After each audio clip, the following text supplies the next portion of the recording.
찬송가 430장.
예레미야 6장 16절 우리 다 같이 한 목소리로 봉독하겠습니다. 여호와께서 이와 같이 말씀하시되 너희는 길에 서서 보며 옛적 길 곧 선한 길이 어디인지 알아보고 그리로 가라. 너희 심령이 평강을 얻으리라 하나 그들의 대답이 우리는 그리로 가지 않겠노라 하였으며.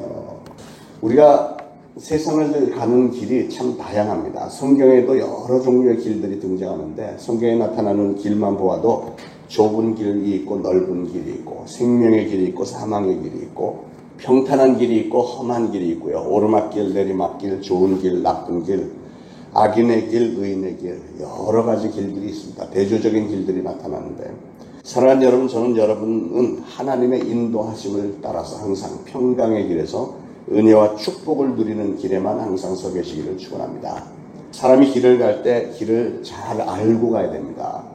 비슷한 것 같은데 잘못 들어서면 엉뚱한 데로 갈 수가 있죠. 그래서 우리가 길을 갈 때 무조건 가는 게 상책이 아니라 올바른 길을 가야 됩니다. 왜냐하면 길을 제대로 찾지 못하면 잘못된 길을 한번 들어서면 시간 낭비, 인생 낭비고 또 다시 돌아오는 데 걸리는 시간도 있고 거기에 많은 손해가 있고 결국은 정한 시간에 목적지에 이르지도 못하고 고생은 고생대로 하고요. 빨리 가는 게 능사가 아니고 올바른 길로 제대로 가는 게 중요하죠. 우리 인생길, 바른 길을 찾아야지 참된 길이 아닌데도 그냥 여기로 가면 괜찮을 거야 하고 무조건 가기만 한다면 정말 끔찍한 인생의 낭비고 훗날에 후회할 일만 쌓이게 됩니다. 신앙생활은 특히 올바른 길로 가야 되겠는데 신앙생활도 그냥 무조건 가는 게 아니고 가기 위해서는 점검을 해야 돼요. 우리 자동차 운전할 때는 요즘은 내비게이션이 있으니까 그거 믿고 가면은 웬만하면 찾는데 어떤 때는 내비게이션이 엉뚱한 데 데려다 줄 때가 있어요. 최근에 우리 교회 봉고차를 타고 내비게이션 따라가면 아무 데도 아닌데 중간에 여기라고 목적지에 도착했습니다. 근데 보니까 망가졌어요. 교회 내비가 망가지니까 목적지에 도착했다는데 전혀 다른 데 와 있는 거예요. 이런 경우가 있죠. 그런데 인생도 마찬가지예요. 누군가의 얘기를 따라서 잘못 갔다가 엉뚱한 데다 데려다 놓고 여기가 진리야. 이렇게 되면 큰일이잖아요. 그래서 중요한 것은 앞서서 올바른 길을 가는 사람에게 제대로 물어보고 또 나름대로 연구도 하고 그리고 나서 길을 가는 것이 맞습니다. 그게 오늘 말씀이에요. 16절 말씀입니다. 자, 첫 번째로 여호와께서 이와 같이 말씀하시되 너희는 길에 서서 보며 옛적 길 곧 선한 길이 어디인지 알아보고 그리로 가라 이랬어요. 그래서 바른 길을 가기 위해서는 첫 번째로 해야 할 일은 먼저 물어야 됩니다. 평강의 길로 인도함을 받고자 하면 선한 길이 어떤 길인지 그걸 찾아보고 물어야 됩니다.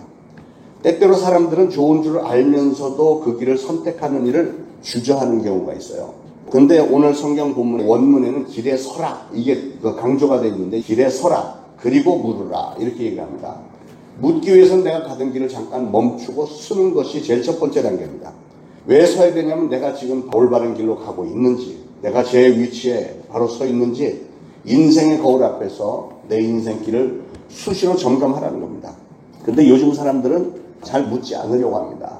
내비게이션이 없는 사람들도 운전을 할 때 분명히 틀린 길인 걸 아는데 유난히 고집 센 남자들은 옆에서 와이프가 아니야 여기 아니야 그래도 그냥 무조건 가는 거예요. 무조건 계속 가는 사람들이 있어요. 저희 아버님이 대표적인 예였는데 예, 저희 아버님이 시카고에 처음에 이민을 가갖고 그 어떤 장로님이 차를 해줘서 노년의 운전면허증을 따갖고 이제 가는데 교회를 갔다가 집에 가는데 10분이면 가야 되는 거리인데 10분, 20분, 30분을 계속 갔는데 처음 보는 길이 나오더래요. 그래서 돌려야 될 거 아니에요. 돌려야 되는데 이거 왜 길이 이상한 데가 나오지? 그래서 계속 갔대. 그럴 때 조금 더 갔더니 큰 사인이 고속도로 중간에 Welcome to Indiana. 인디애나 타주로 들어간 거예요. 다른 주로. 그래갖고 뭐 깜짝 놀라갖고 다시 돌아왔다는데 그러니까 잘못된 길을 알았으면 빨리 돌이켜야 이게 되는데 괜히 쓸데없는 고집을 객기라고 하죠. 객기를 가지고 가던 길을 계속 가다가는 인생이 패망하는 겁니다. 그래서 우리는 묻기 위해서는 우선은 서야 됩니다. 왜 서야 되는가? 내가 지금 올바로 가고 있는지 이런 거를 점검부터 해야 되는 거예요. 사람들이 바쁜데 그냥 적당히 살지 빨리 그냥 달리는 게 좋지. 예, 그냥 뭐 굳이 쓸 필요가 뭐 있냐? 묻고 점검할 필요가 뭐 있냐? 나 다 알고 있어. 뭐 이런 사람들이 종종 있어요. 나는 항상 올바른 길을 가기 때문에 돌아볼 필요도 없어. 멈출 필요도 없어. 이러예요. 요즘 코로나 사태 때 제일 많이 듣는 말이 나는 코로나 안 걸려요. 뭐 이런 사람들이 굉장히 많아요. 어떻게 자기는 코로나 안 걸린다고 그러죠? 나 이상해요.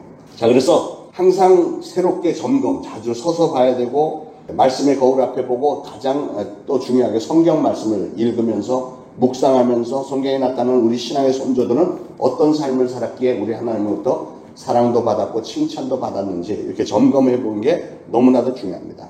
나 자신을 하나님의 말씀의 거울 앞에서 늘 바라본다 하는 것은 너무 중요한 일이에요. 여러분 지식이 없는 열심은 결국은 결과를 나쁘게 만들 수 있기 때문에 항상 자신의 신앙을 돌아보고 말씀의 지식도 우리는 계속해서 쌓아가야 됩니다. 그래서 첫째로 바른 길을 가기 위해서는 멈춰서 물어야 되고 두 번째는 옛날 신앙의 열조들이 걸어갔던 길이 어떤 길인 것을 보고 그대로 따라가야 됩니다. 신앙이라는 것은 세월이 100년이 지나고 1000년이 지나고 10,000년이 지나도 우리는 변치 않는 하나님을 믿기 때문에 동일한 신앙을 가져야 됩니다. 성경 말씀에 기록된 말씀. 우리 신앙의 선조들이 걸었던 물론 성공적인 신앙인들이 걸었던 그 길을 가야 됩니다. 유태인들이 자기들의 신앙의 열조다. 그러면 누구를 보통 얘기를 할까요? 우리가 잘 아는 사람들이에요. 아브라함, 이삭, 야곱, 모세, 여호수아, 다윗, 갈렙, 이런 사람들. 이사야, 사무엘, 엘리야, 엘리사, 이런 사람들의 신앙을 우리가 본받는 거예요. 그들 중에서 유대인들에게 가장 부각이 되어 있는 이름은 아브라함, 다윗 이렇습니다.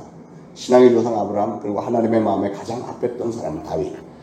그들의 신앙은 하나님을 경외하는 거였어요. 하나님을 두려워하고 하나님을 존중하고 어딜 가든지 항상 하나님의 은혜를 생각하고 하나님을 먼저 생각하고 하나님께 그때는 제사를 드렸으니까 제사를 드리는 것을 늘 생각을 했던 그 신앙입니다.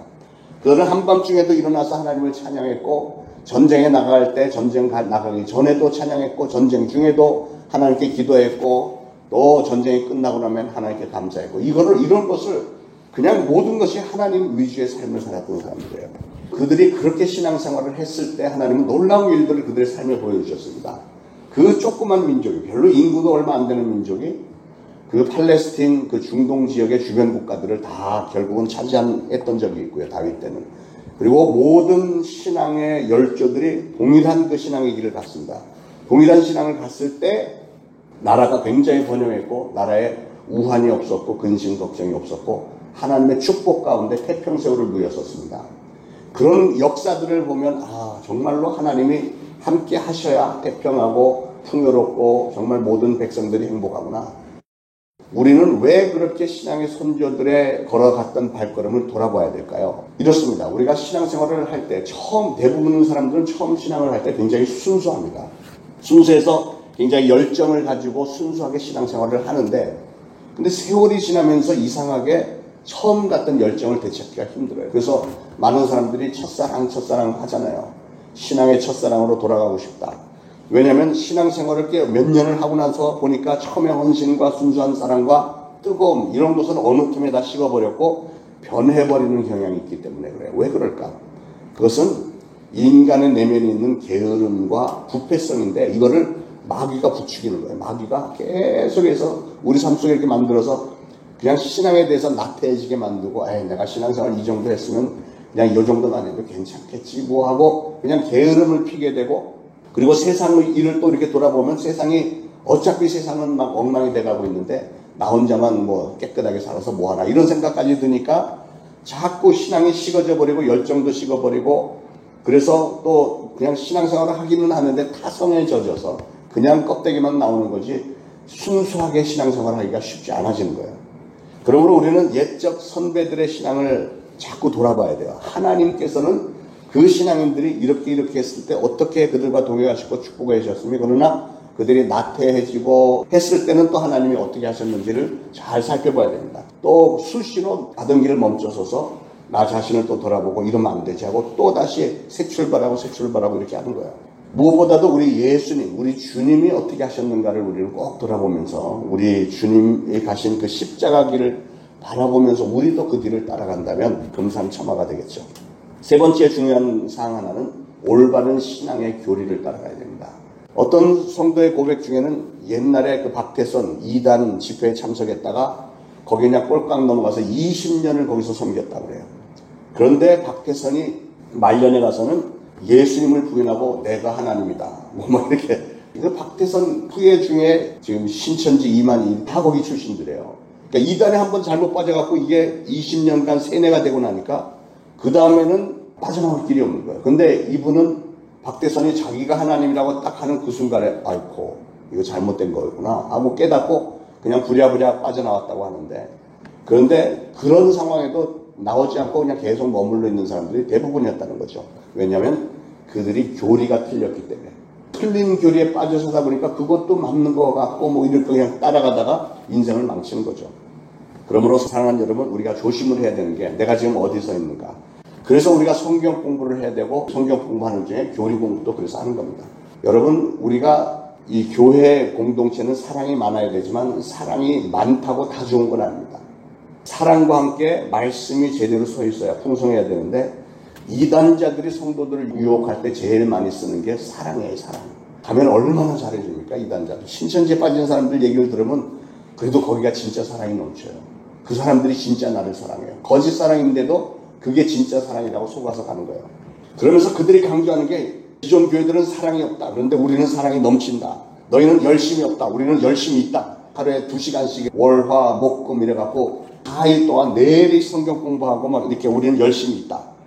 그러나 아무리 열심히 있고 아무리 사랑이 많은 것 같아도 교리가 잘못된 길이라면 초대에 말씀드린 것처럼 전혀 완전히 3000%로 그냥 계속 가는 겁니다. 헛된 것입니다. 바른 신앙의 도리를 믿어야 됩니다. 그래야 우리에게 진정한 평안이 있고 진정한 만족이 있고요. 천국이 우리의 것이 되는 줄 믿으시길 바랍니다. 그러므로 오늘 말씀 기억하면서 항상 하나님의 말씀을 상고하고 영적인 분별력을 가지고 말씀을 실천하고 수시로 멈춰서서 내가 올바른 길을 가고 있는가 또 점검하고 또 점검하고 항상 올바른 길에 서셔서 많은 좋은 신앙의 열매를 맺으시기를 축원합니다.